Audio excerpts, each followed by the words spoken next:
Not only are we facing blackouts, we're facing rocketing energy prices, we're facing huge energy shortages, but we are also losing large parts of our industrial and manufacturing capacity because of this.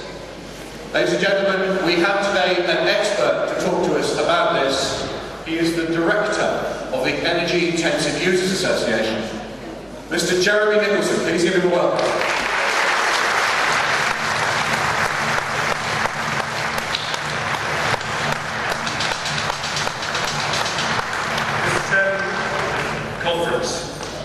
Those of you who've watched the media in the last 48 hours or opened your newspapers this morning will know that our gas supplies are already running tight.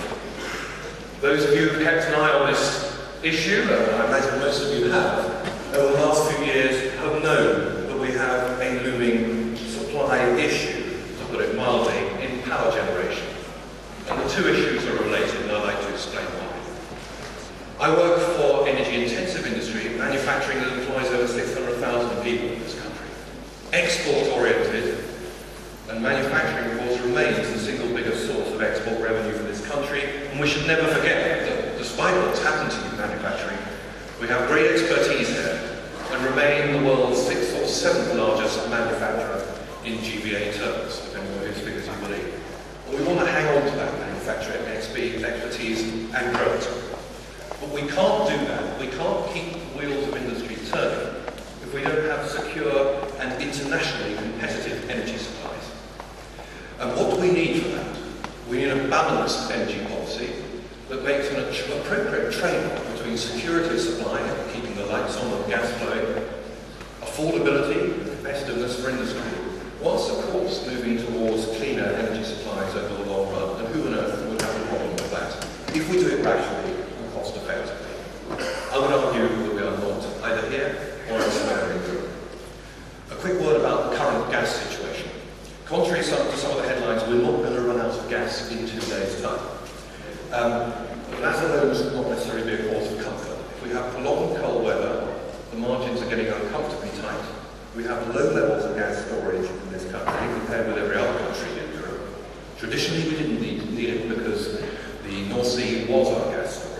But we're heavily import dependent now, which is fine when the imports are flowing from Norway, from continental Europe, LNG, from Qatar and further afield, and of course the remaining production from the North Sea itself, which remains considerable. However, as we discovered in the last 24 hours, events can happen to those things, which risk our supplies here. And our gas prices spiked from around 70 pence a therm up to 90 and then 150 pence a therm briefly. 24 hours ago, when there was a disruption to the flow from continental Europe, from Belgium. This is the sort of thing that can happen if you become dependent on imports. Nothing wrong with that. We need to manage it, we need to have more storage here. So if there are risks to those imports, it doesn't impact on our security. Now this wouldn't matter so much if we had a truly liberalised gas market in the rest of Europe. But despite the best efforts of colleagues of yours, such as Roger Helder in the European Parliament, who pressed on this, we don't yet have fully liberalised energy markets in Europe, and sometimes that can work to the disadvantage of UK consumers. To put it in bluntly, they have access to our gas storage facilities on a commercial basis. We don't have equal access to theirs due to public service obligations and other restrictions. So there's an asymmetry that works to the disbenefit of UK consumers. What happens if we do find ourselves in a gas emergency? Well, we came within less than a day of encountering one in a very difficult winter of 2005-2006. I remember it very well. A number of our members had experienced such high gas prices that they could no longer continue to manufacture chemicals and fertiliser and bricks and so on at a competitive rate. Some ended up closing their factories for as long as 3 months, whilst the prices remained uncompetitively high. And we came perilously close that winter to having to ration gas to industry. So when I say don't worry about your own gas supplies being cut off, in the first instance it's our members, it's industry that will have those cut-offs first. That's the risk to the UK economy. And way before that, we get prices spiking. And if you think that gas is expensive now, think what it could be in constrained conditions here and elsewhere. Of course, that's not a problem they're experiencing in America at the moment, where thanks to shale gas, their wholesale price is a third or a quarter of what it is in the UK right at the moment. We can do something about this in the long run. industry is 100% behind the environmentally responsible production of shale gas. Good for the economy, good for the environment, and good for our energy. Now, it is sometimes said that there is not enough government intervention in the energy markets. If only government would get involved a bit more and solve our problems. Well, I can tell you the problem we have is too much government involvement in our energy markets, both here and elsewhere in Europe. And just to give you a short list of the costs that are adding to your electricity bill as a result of climate policies, all of them done as well intentioned. We have the climate change levy, the carbon reduction commitment, the renewables obligation, the small-scale feed-in tariff, the EU emissions trading scheme, the energy company obligation, the carbon price floor, and the prospect of contract for difference feed-in tariffs and capacity payments. All of these are adding to your electricity bill, in addition to other restrictions that effectively stop the market building coal-fired power stations.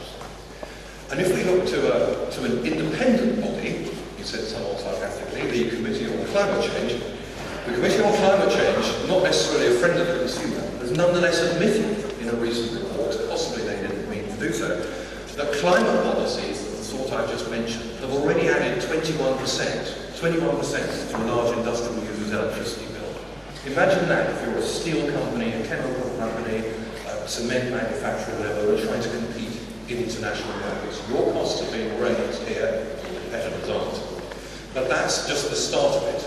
All of those costs are escalator costs, and their assessment, the Committee on Climate Change's assessment of the impact, those costs, climate costs, will have added 58% to industrial users' electricity bills by 2020. The percentage increase will be slightly smaller for us as domestic consumers. I'm sure that makes you feel a lot more relieved. How can Britain compete internationally when it is our government's policy and European policy to drive our energy prices to uncompetitive levels? Well, I'll tell you what's happening. The capital is going elsewhere. We're seeing reinvestment in heavy industry in America on the back of the shale gas revolution there, and it's been an entirely positive thing. Those industries are better managed environmentally and economically than might otherwise have been the case in other parts of the world, and there's therefore an environmental as well as economic benefits in retaining them within developed economies. This is the carbon leakage argument for those who are worried about the climate change impacts, however large or small they may be, of anthropogenic activity, the CO2 emissions associated with power generation in particular. Moving industry off our balance sheet and onto those of China and India is not a step forward. It damages our economy, it does nothing for the global environment, and it's something that we need to address as a matter of urgency. Equally, we have not just carbon targets and renewable targets, but targets for fuel poverty. There is absolutely no possibility of a government meeting the fuel poverty targets, by the way, in this country, unless, of course, the goalposts are moved. So if you were sitting, you might think they're looking to do just that. But government must take some responsibility for the fact that it's their own interventions that are driving up the price. And just to put some numbers on that, the subsidy to renewables, principally wind, but also some secure renewables that actually work most of the time, is approximately £2 billion per year. £2 billion on everyone's electricity bills. That's set to rise to over £7 billion by 2020. How on earth can we afford that? Indeed, when we signed ourselves up to this time, I say we, it was Prime Minister Blair shortly before leaving office, unexpectedly signed us up to a renewable target, the magnitude of which he didn't know what it was going to be, at a European level. That was an £100 billion mistake. £100 billion plus is the capital cost of attempting to meet a renewable target for 15% of all of our energy, which means over 30% of our electricity coming from renewables. Now, even if you're a great fan of renewable energy, we are not going to triple our renewable energy capacity and output between now and 7 years' time, even if the city could spend the money. And as a colleague of mine, analyst in the city, said, the utility companies couldn't spend that money that fast, even if the city was prepared to lend it to them, and they're not. So we need some realism about that. Even if the government's wind targets were met and we had 25 plus gigawatts of wind on the system, sure, it would generate a certain amount of energy on average, but what good is that? I don't want my nights to stay on average, I want them to stay on the whole time. That means some kind of grown-up power generation. That's the problem we have.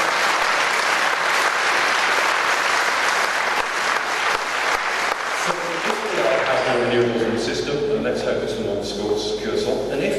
appropriate locations, if there are any, for wind, we can have a bit of that too. But that has to be backed up. And think what it is that's keeping the lights on this winter. Nearly 50% of our electricity this winter has been coming from coal, and a big slug of it is coming from nuclear too. We want to maintain both of those fuels in our mixture, our energy generation mixture for the future, if we're to keep our supplies sufficiently secure. No reason to fear gas, but it shouldn't be a dominant fuel. And I think the unrealism about phasing out coal is deeply worrying. Of course, they've gone slightly mad in Germany. They're going hell for leather for coal and lignite, shutting down their nuclear power stations and lecturing the rest of the world about climate change. It seems a little bit odd. We'll see how they get on with that.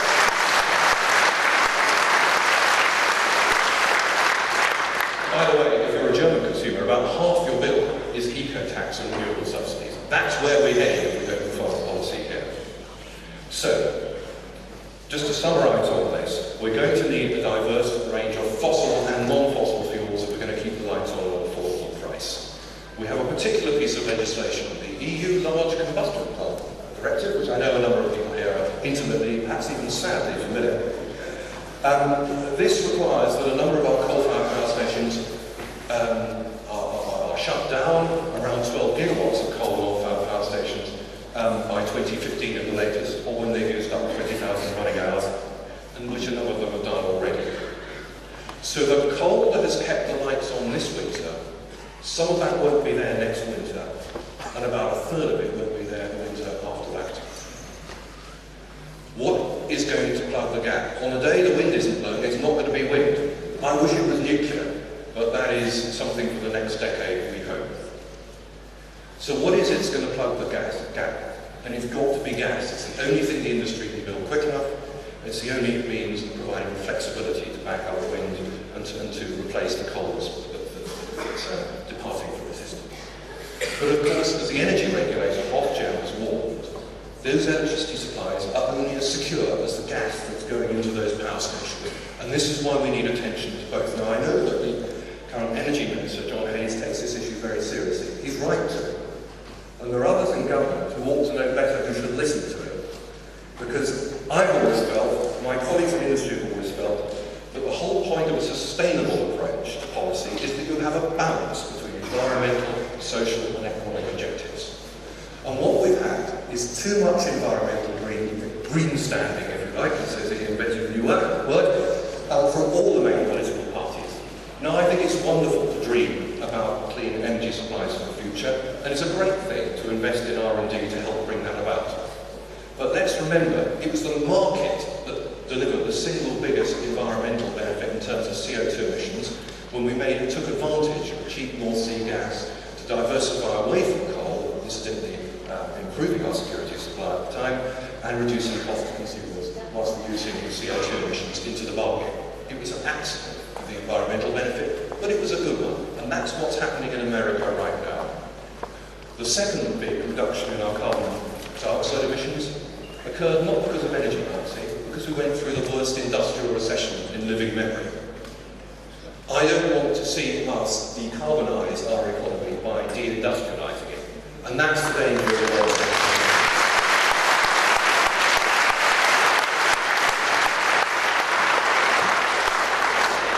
There are all sorts of scary graphs. I thought death by PowerPoint is not a good idea at a party conference or anywhere else, so I said anything. But should you wish to look them up, I can thoroughly recommend Ofgem's charts on what's going to happen to our supply margins in electricity over the next 2 to 3 years and into the end of the decade. And you can see rapidly shrinking margins. Right at the moment, we actually have an oversupply market, believe it or not by much, but by a bit. So we have too much, if you like, generating capacity, partly because demand has gone down following the recession, both in the domestic sector and, of course, in industry. But if you look at where those supply margins are going to be, they're going to be at least a third, possibly as low as a quarter of that, in 2 to 3 years' time. And there are credible scenarios, and I put it no stronger than this because scaremongering about power cuts and gas shortages and so on is not constructive. But we need to be realistic too. There are credible scenarios where if gas and power doesn't flow from interconnectors from continental Europe, and it won't do if their supplies are constrained, the wind isn't blowing there, the temperatures are cold there too, as they tend credible scenarios where we could be facing what's called involuntary load shedding. People will say that's not actually a power cut, but it's a power cut to our members. They're the ones who are going to be booted off the system first, either because they can't afford the power or gas, or because they've had their supplies terminated. That might enable the government today to say, we've avoided a blackout, the sort of apparently Belfast has been experiencing recently. However, it would do immense damage to continuity of manufacture, possibly to manufacturing plant, and the reputation of this country. If we are to remain the world's 6th or 7th largest manufacturer, possibly improve on it, we desperately need to keep the security going, get the prices down, not up, and the last thing we need is a threat to our security supply. So thank you to UKIP for raising these issues. That is